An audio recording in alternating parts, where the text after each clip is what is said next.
Welcome back to the deep dive. Maybe find a comfy chair because today we're really digging into the structure of reality, but with this amazing wry commentary woven through it. We are. We're looking at session 15 from the early sessions, book 1 of Seth Material, and it's got a specific date. Monday, January 13th, 1964, 9 p.m., snowy night, apparently. Yeah, and this session, it's just critical, isn't it? Not because it's all abstract theory, but it gets really personal, almost alarmingly so. It does. Our mission today is to unpack this mix of, high-level cosmic insights and this incredibly sharp, witty critique. We often call it chilling, humorous, funny vibes all rolled into one. And pull out the shortcuts, right? Yeah. To understand the self-fragmentation, maybe why even powerful entities have rules they got to follow. Exactly. And just a reminder for everyone listening, this deep dive is totally free on all the major platforms. We're doing this for educational purposes. We really encourage you, if this sparks your interest, to dive into the Seth Material books yourself. Check out the New Awareness Network website and their bookstore. It's https.sethcenter.com/early sessions. Absolutely. Huge credit to the Seth Material and the publisher, New Awareness Network. We couldn't do this without them. So the session starts, and Seth immediately sets this tone. Someone mentions the weather. Right, the snow outside. And Seth just comes back with, stormy to the stormy. Bam! Huh. Perfect. It's like, nice weather chat, but we're talking about inner storms today. Precisely. It signals right away he's focused on the internal landscape. And that's the brilliance here, isn't it? It just cuts straight past the small talk, right into the deep end. You see that instantly when he focuses on Ruburt, Jane Roberts. Oh, yeah. He says something like, I came halfway in on an interesting little experiment that Ruburt tried on his own. And you can thank me that he came out of it so well. A bit ominous. Totally. He basically bypasses their planned questions to give this, cosmic dressing down. He actually says he's surprised. Yeah, the quote is, really, Ruburt, I'm surprised at you. In your past life, you would have known much better. Ouch. Right. So what was so dangerous about this haphazard psychic homework, as you called it? She channels Seth, so what made this experiment different? It seems to be the lack of, conscious preparation, intent. He says she blundered into it all unaware and unprepared. Ah, okay. So it's about stumbling into a dissociated state without meaning to. Dissociation itself isn't the problem, is it? It's kind of necessary for channeling. Exactly. It's the mechanism. But doing it randomly, alone. Seth implies it's like leaving powerful machinery running wild. That separated part of the psyche could just, take off on its own. Like hitting a psychic eject button by mistake. And Seth connects it straight to past lives, saying the ease with which she slipped should remind her of old abilities. The abilities that you had at one time. Then you misuse them. That's heavy. It implies these aren't new skills, just dormant, perhaps dangerous ones. It really underscores two things. Abilities carry over, but so does the need for discipline. The dangers seem pretty real, too.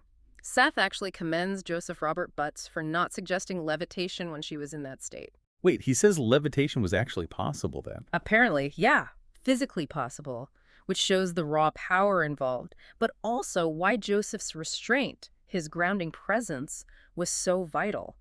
Too risky. So Joseph wasn't just taking notes. He was the psychic safety net. Absolutely essential. Seth makes that super clear. Without your participation, they could not have begun, nor could they continue. He talks about their past alliances binding them. The three of us are closely bound together. Wow. So Joseph is the stabilizer, the anchor that lets Ruburt even approach these boundaries. It's a deep recognition of their partnership going way back. And then right in the middle of this serious psychic safety talk comes the most wonderfully mundane, hilarious demand. Yep. Ruburt has to quit smoking within 2 weeks. And not for her health primarily, but for Seth's performance. He says, quote, for another, I refuse to sound like a horse. It is not good for my morale. I love it. A non-physical entity worried about his vocal delivery through the channel. It just perfectly grounds this incredibly far-out information in, human reality. Keeps the heavy stuff manageable with that humor. It really does.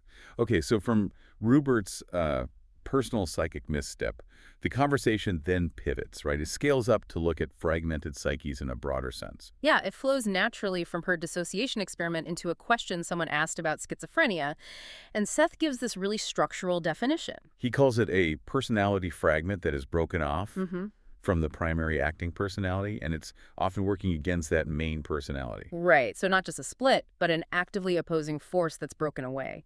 He contrasts that with their own creative moments, like that York Beach thing they experienced. Where they projected images outside themselves. That was key, he says, to avoid turning into schizophrenic personalities. That's the critical difference you see. Ruburt brushed up against that dangerous edge, but her creative abilities let her push the energy out. Pathological fragmentation turns it inward, destructively. Okay, so this fragmentation idea, it raises the question, fragments of what? And that's where Seth brings in the larger concept of the entity. Yes, and the analogy he uses is fascinating. He says the entity, your whole soul complex, expands through different lives, kind of like how one person expands through childhood, adulthood, old age. So the entity holds all the cells, past, present, future potential. Fragmentation means a piece is running solo, without the wisdom or connection of the whole. Pretty much. Operating without the full context, leading to major problems. And this framework lets him offer that really specific and definitely controversial analysis of psychopathy. Right, focusing on Harvey Oswald. He describes Oswald as a personality fragment, as all psychopaths are.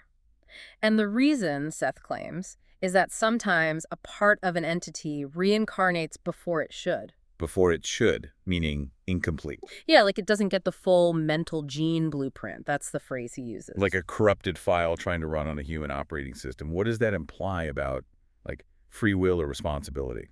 It suggests the core issue might be structural, almost a metaphysical defect, rather than just moral choice. Seth compares it to a nightmare image suddenly getting physical power in the waking world. Wow. And because they lack that basic unifying factor, that connection to the whole? They strike out, often he says, at strongly integrated personalities. Like Kennedy, the integration itself becomes a target for the fragmented energy. That's a chilling perspective. It reframes the motive away from simple malice to something more like structural incompatibility. Yeah. And speaking of Kennedy, Seth then gives this incredibly detailed prediction about his next life. Right after that analysis, it's stunningly specific. He says Kennedy will be reborn in India in about 3 years from then as a beggar boy. Named Ambum, A-M-B-U-M, pronounced Ambum. That's the one. The level of detail is just wild. But why that? From president to beggar boy. Seems harsh. Seth frames it as purpose, not punishment. The entity needs that specific experience. Kennedy's next arc is apparently about rising to prominence from poverty. So going from peak power to zero power, then rebuilding.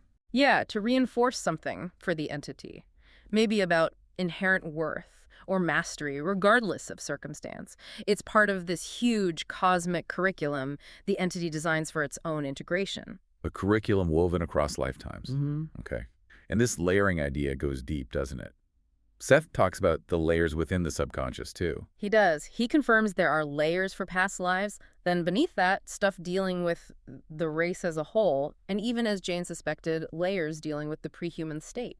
Wow. So the self isn't just us now. It's connected all the way back. The scope in just this one session is kind of staggering. Personal habits, global events, cosmic laws, prehistory. All interconnected. All right, so then mid-session, we get this lovely little break, a very human moment from Seth. Yeah, he just casually asks, would you, for a moment, turn off your main light and open your blinds so that I may look out into the snowy night? A multidimensional being wanting to watch the snowfall.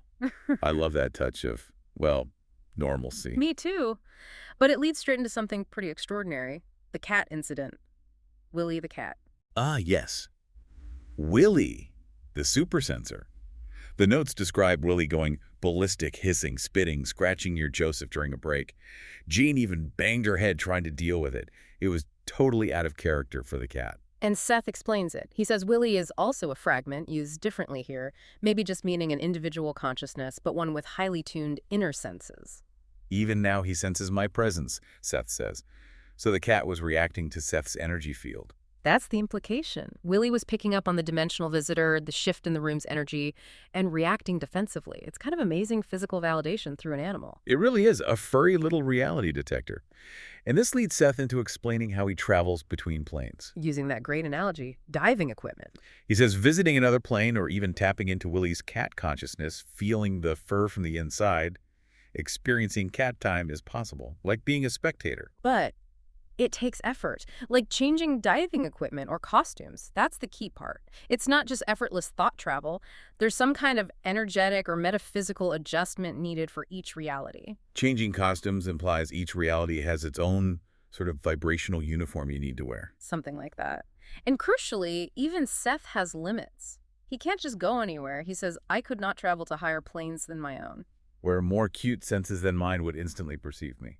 So there are rules, cosmic traffic laws. The laws operate in such a manner that we are more or less kept in our place. That might be the most profound takeaway. There's an order, a structure. A kind of cosmic curfew, as you put it earlier. Yeah. It suggests reality is incredibly organized, maybe to prevent constant interference between dimensions for stability. Exactly. Seth implies it's for protection and proper development within one's own sphere. It keeps things stable enough for realities like ours to function. Okay, wow. We've covered a lot. From the risks of sloppy psychic work To the big picture of the entity, the nature of fragmentation, both creative and pathological. the Kennedy analysis, the reincarnation prediction, the cat sensing Seth. And ending on these fundamental laws governing dimensional travel.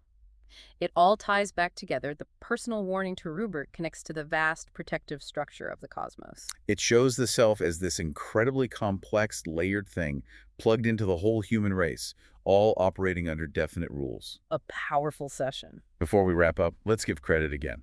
The Seth Material, New Awareness Network Publishing, absolutely essential reading. For sure. And we have to end with Seth's final bit of dry wit about his own demeanor in the session. Oh yeah, classic. It is not that I wasn't feeling humorous this evening, merely that I didn't think you could stand the full force of my really astounding sardonic nature. Keeps you humble, right? So, as you think about all this, here's something to chew on. The idea shape. Seth mentions the physical form is temporary, but the entity holds on to its essential blueprint. Like the core concept of humanness, maybe. Perhaps. So the question for you is, if your current physical form is just one expression, what underlying idea shape, what core purpose or theme is your entire entity working on expressing and perfecting through this life, and maybe others? Definitely something to ponder. Okay, that's it for this deep dive. Until next time.